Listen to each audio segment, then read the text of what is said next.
Hello, my name is Gail Gay. I am from Hampton, Virginia, and I am going to discuss the informed consent written by Virginia Beach Christian Counseling LLC.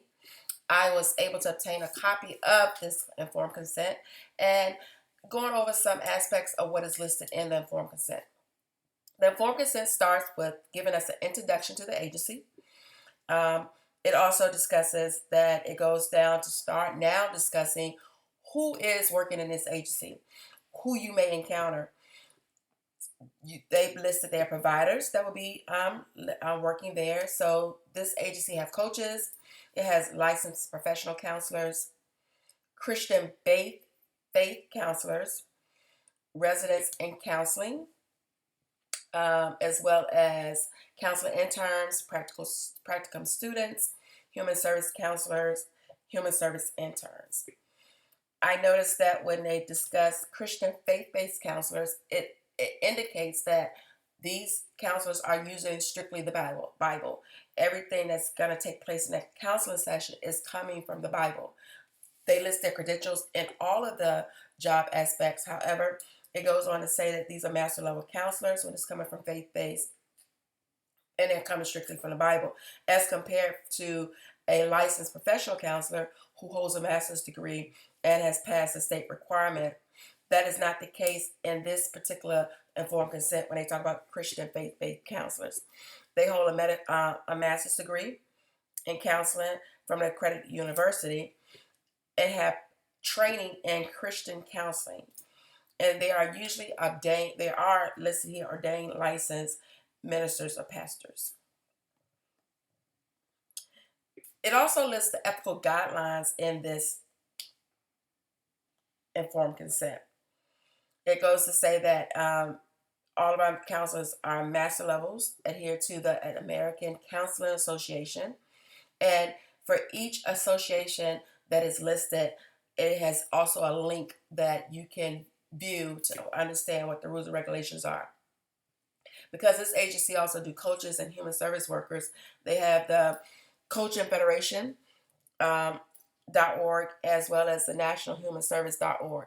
So that is the accreditation that this particular agency use. Pastoral counselors, they have them listed under the American Christian Counselor Association. So that as well as listed at the ACC.net. The informed consent talks about confidentiality, and which is pretty interesting. And it also talks about couples, family, and minor. So it goes on to say when you're seeking counseling or coaching as a couple or a family, the client is the relationship of the family, not the individual, which I thought was very, very interesting because we are a client as a group versus just an individual when you're doing family therapy or couples therapy.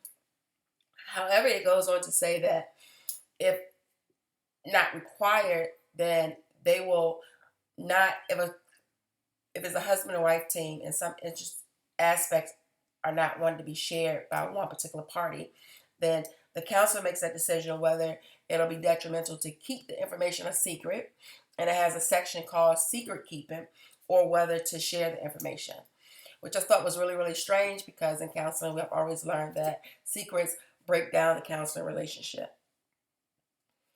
So it goes also to talk about what can you expect from counseling. Success. Everyone is looking for success. It talks about the length of sessions. Late arrivals, which is a $45 fee, is charged for any missed sessions, which I didn't know that if you were accepted Medicaid or state funded, that you can charge those clients money for missed sessions, which is very interesting to learn as well. This informed consent talks about inclement weather, as well as the counselor involvement, what is expected, homework and assignments, length of service, and the termination. I thought what was pretty interesting. This is 9 pages.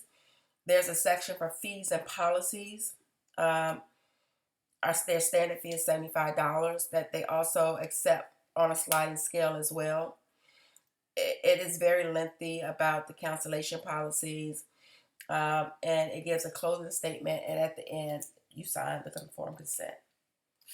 I thought that this informed consent met most of the guidelines by the ACA, However, it also indicates that we talk about the strategies and the techniques that are going to be used in counseling, and I did not see that in this informed consent.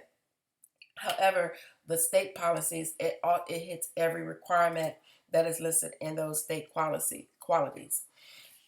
The state policy says no human research should be conducted in the absence of an informed consent. So the informed consent will be something that you do at your very first session so that you can clear up all of the administrative paperwork so that you can now begin to start working on the treatment process. I use the article Informed Consent Confidentiality and Diagnosing, Ethical Guidelines for Counselors Practicing by Rachel Hoffman and Victoria Hoffman and Rachel Addison. This goes into diagnosing and your diagnosis as far as what is going to be discussed in your diagnosis, what strategies could be used. This article is very interesting regarding diagnosis and coming up with the diagnosis in your session and what strategies are best for you. And that will be all for me. Thank you for listening to my presentation on the informed consent. Once again, thank you.